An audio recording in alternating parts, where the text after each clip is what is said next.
Mesdames et messieurs, bonjour et merci si vous nous rejoignez sur votre journal de 15 heures au sommaire de l'actualité.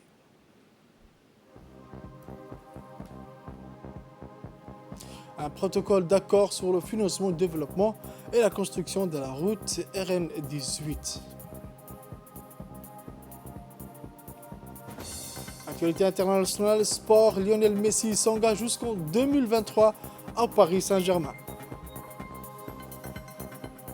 Merci encore, mesdames et messieurs, de nous rejoindre sur cette édition de 15 heures.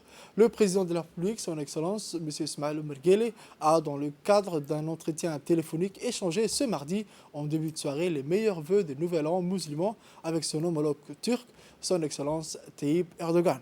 Au cours de cet entretien, les deux dirigeants se sont mutuellement souhaités succès et réussite et formé chacun des vœux davantage de progrès, de développement et de prospérité au peuple de l'autre.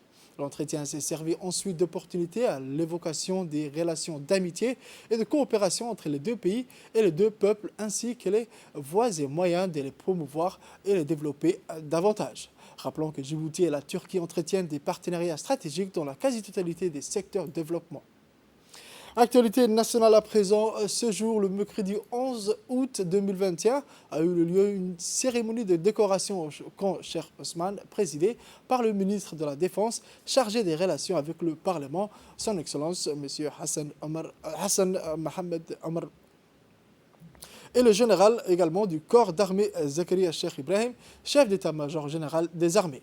Au cours des cérémonies ont été décorés successivement M. Suleiman Hassan Wabri, président de la Fédération djiboutienne de football et vice-président de la Confédération africaine de football, élevé au rang de commandant de l'Ordre national du 27 juin, et le chef de bataillon Patrick Bertrand, coopérant militaire français en servi à l'école militaire président Goulet de Holhol, élevé à son tour au rang d'officier de l'Ordre national du 27 juin. En outre, ont été présents à cette cérémonie de décoration le colonel-major Mohamed Qayad Guelleh, chef de la division logistique, le lieutenant-colonel Mohamed Jama Qayad, commandant de l'école militaire, président Goulet du Holhol, le lieutenant-colonel Mohamed Qayad Naji, chef du cabinet du chef d'état-major général des armées, et enfin le lieutenant-colonel Nidal Khaleb Morbil, chef du premier bureau.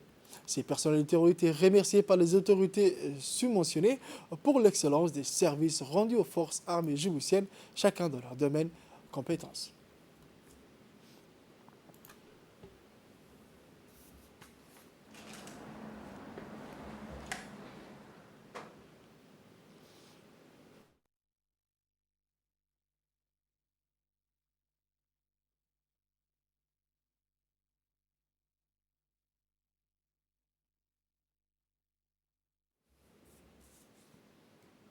Santé à présent, le ministre de la Santé, Dr Ahmed Roble, s'est rendu ce matin à l'aéroport international de Djibouti pour rencontrer l'ensemble des agents en charge de la surveillance épidémiologique à l'arrivée et à la sortie des voyageurs. En effet, le ministre a discuté avec l'ensemble des agents de la santé, des personnels de l'aéroport, amis également des forces armées et de sécurité sur la nécessité de renforcer leur vigilance et d'augmenter le niveau de contrôle sanitaire au point d'entrée. À noter que la présence du secrétaire général de la Santé, Dr Salah Benoît Tourab, du directeur de l'autorité de l'aviation civile, M. Daoud Ali, et du directeur adjoint de l'aéroport, M. Hassan Mohamed. Le ministre de la Santé a saisi l'occasion pour saluer le dévouement de ses agents au quotidien en les exhortant à redoubler d'efforts afin d'assurer une imperméabilité absolue face au risque accru d'introduction des variants Delta sur notre territoire. Il a souligné le rôle d'avant-garde de tous les personnels qui sont postés à l'aéroport pour ériger une barrière hermétique au cas importé de virus SARS-CoV-2, surtout des variants tels que le variant Delta. Le ministre a par ailleurs précisé que ce relèvement du niveau d'alerte préventive demeure valable aussi bien au niveau des postes frontières que maritimes. Le début de la pandémie, il voulait le remercier de tout le travail accompli et les encourager qu'il y a un travail subséquent que le reste. Ce travail qui consiste à pouvoir accentuer le dépistage. Le ministre de la Santé, en l'occurrence Dr Ahmed Roble, a insisté sur le renforcement des moyens de dépistage, le renforcement et le contrôle au niveau de la vaccination, le contrôle du QR code et des tests. Il a manifesté son intérêt et intégré les différentes éléments travaillant l'ADC, à savoir les corps constitués, à savoir l'aviation civile, à savoir les responsables de l'aéroport de Djibouti. Cette activité consiste à pouvoir mettre en place un système de dépistage rapide, à mettre en place un système de dépistage basé afin d'éviter l'entrée ou l'introduction de nouvelles variantes telles que les variantes Delta à Djibouti.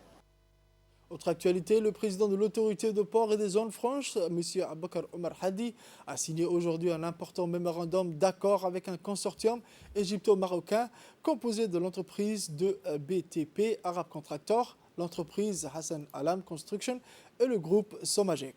L'accord porte sur la construction de la RN18, un nouveau corridor routier de 110 km de long reliant Djibouti à Galilée en passant par Holhol, Dasbio et Ali Sabieh. Ce tronçon routier stratégique s'inscrit dans le cadre de la politique de développement des routes corridors variées aux standards internationaux et permettra à la fois un gain de temps considérable tout en fluidifiant la circulation des biens et des personnes en provenance ou à destination de l'Éthiopie. Djibouti Port Corridor Road, la compagnie nationale de gestion de toutes routes corridors, cette route nationale sur 19 dans RN18 est chargée de la mise en œuvre du présent protocole d'accord et assurera la coordination avec le consortium.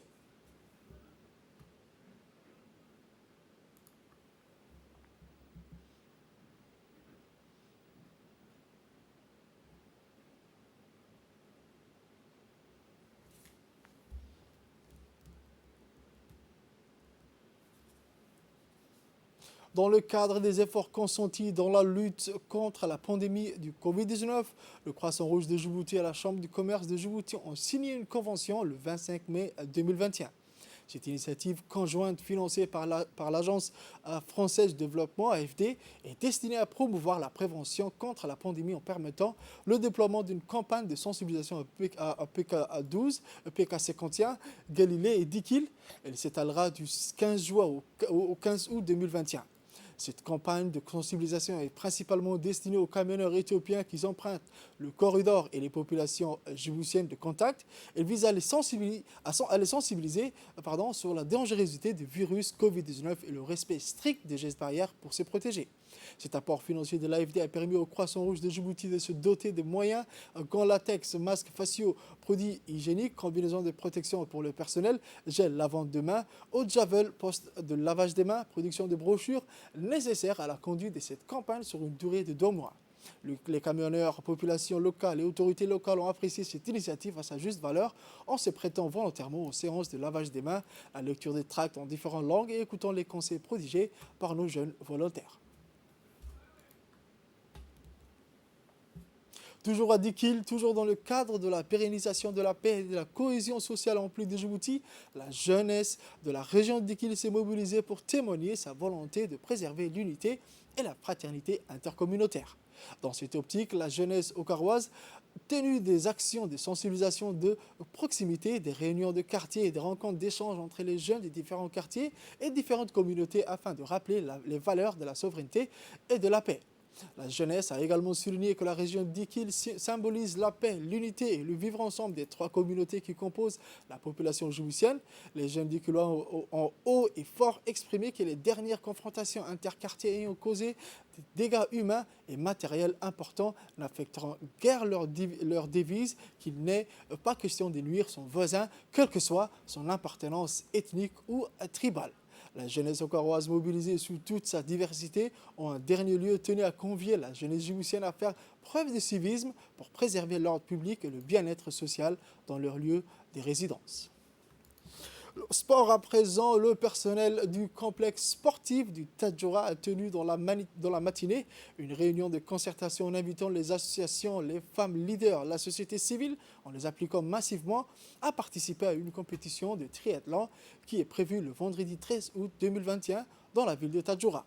Cette réunion a vu la participation d'un représentant de la préfecture, du conseil régional de Tadjoura, président de la Ligue régionale de la natation, président de la Ligue régionale de l'athlétisme, président de l'association de santé, président de l'association d'ADAS, 2 représentantes de l'association de l'environnement ainsi que le chef de brigade de la gendarmerie, le secrétariat d'État chargé du sport à travers les personnels du complexe sportif a pris toutes les dispositions pour la réussite de cette compétition. Une fois la réunion terminée, le personnel du complexe et les associations invitées ont enchaîné avec les ramassages des ordures sur l'étendue du grand artère de la ville de Tadjoura. Les jeunes sont tous mobilisés à nettoyer la plage sur laquelle les compétitions se dérouleront.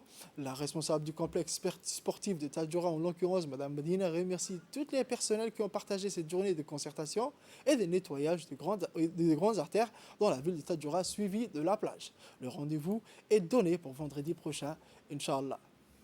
Actualité internationale à présent, sport. Après de longues heures d'attente, le verdict est enfin tombé. Le Paris Saint-Germain a officialisé mardi 10 août dans la soirée l'arrivée de la superstar argentin Lionel Messi, qui a signé un contrat pour 2 saisons avec une année supplémentaire en option. La Pulga va porter le numéro 30, comme l'a relevé une vidéo du club.